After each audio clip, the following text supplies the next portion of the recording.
What's up, guys? I was personally asked if I could make a video of the process of being packed out. There's a couple different ways to get packed out. The first way, the worst way, is to have to pack yourself up or the inmates pack you up because you did something wrong. It would have me so stressed out because the process is so long and so aggravating. All you want to do is get to a bunk. Honestly, the one thing you really want to do besides talk to your family is go to sleep, is get in your bunk, see your cellie, and go to sleep.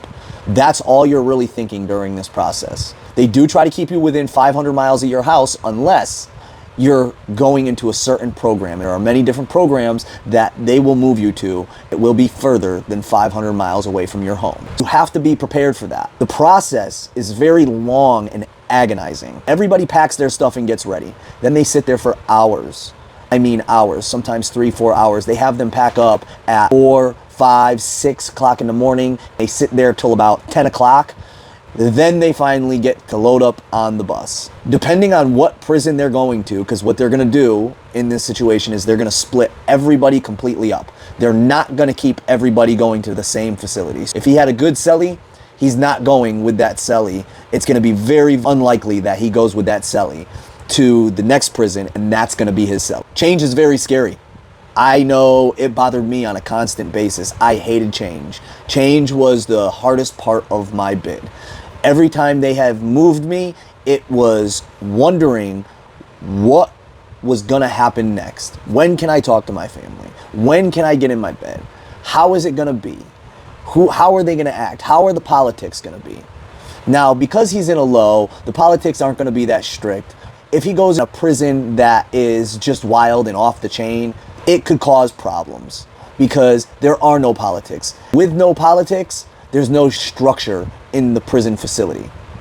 I was in the medium that your loved one was in. The best way to deal with that situation is to honestly just ride the wave and hope everything is going to go well. Because honestly, at the end of the day, usually it does.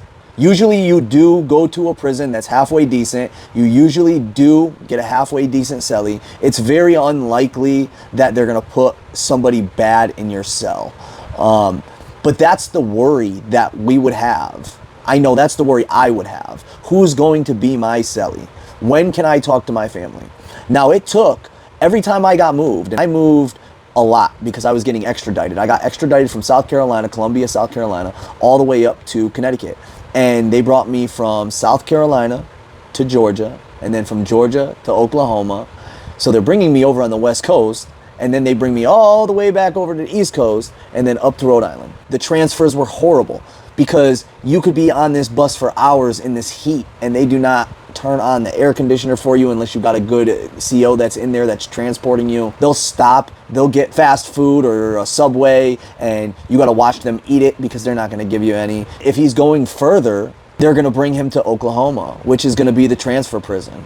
And he's going to have to sit there for a couple months, and then he's going to have to wait until he gets the plane to bring him to wherever he's going. They usually try to keep you within 500-mile distance from your home, but if he's waiting for a program such as RDAP, he could be waiting forever to get into this program. But they can bring him further than 500 miles if he's been okayed for that program or wants to go to that program or wants to go to any certain program. Doesn't matter what program it is. As far as getting to those places, it would take all day long, and you have to go through the motions. And when you get to your new prison, you got to worry about them taking your stuff because one prison will okay certain things, another prison will not. Your loved one is sitting there waiting to basically get a bunk, and then he's got to talk to the counselor, and then the counselor has to turn his phone on. That could take days. That took me about 3 to 5 days. So I wasn't able to talk to my wife for days, which was horrible because she was my rock while I was in there. She was the one that kept me pretty sane while I was in there. It's not something that is easy or fun for either side. I understand both sides of the fence. I understand the family because the family has to go through the anxiety as well. They're riding the bid out with you, and because they're riding that bid out with you, they're doing a bid with you.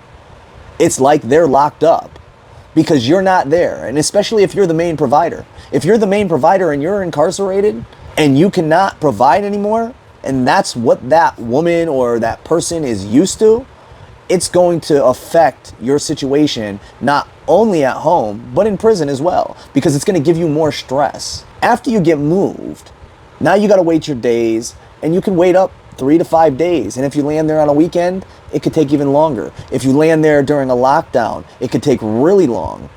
I'm talking about months. And I hope that doesn't happen to your loved one. I truly do. I hope that he's able to get in there, he gets a good counselor, and he can get his phone turned on within 24 hours. And don't get me wrong, sometimes that does happen. It does happen. I've seen it happen. It just didn't happen with me. And this is to the person that asked me to make the video or send me a friend request. You're more than welcome to DM me at any point in time, because it is a hard process. It's not easy, especially if you've dealt with 6 transfers already and this is the 7th transfer. The transfers are very hard, because you don't know what's going to happen. The good part about it is that he's in a low. So as long as he didn't get in trouble, he's not going to go to anything worse. He's just going to be more worried about talking to you and who his celly's going to be. That's the God's honest truth. That's what he's going to be worrying about. But the process does take a long time. I want everybody out there to know that everything I'm putting out is for awareness. I want you guys to understand that. I'm not glorifying prison in any way, shape, or form, because I don't think that anybody should be doing anything to get themselves into that situation. And I know addiction plays a big part in it. The streets and where you're from and the people you hang out play a big part in it. But you have to do whatever you can to just slow grind back when you get home. Because if you jump in and try to play catch up, you will always lose every single time. I've done it. Every time I've come home, I've played catch up. And what ended up happening to me was I was moving too fast and I got myself into trouble. I made a bad decision and I got myself in trouble. And this last time, I got my wife in trouble, my children, they don't talk to me. This is the hardest thing that I'm dealing with right now.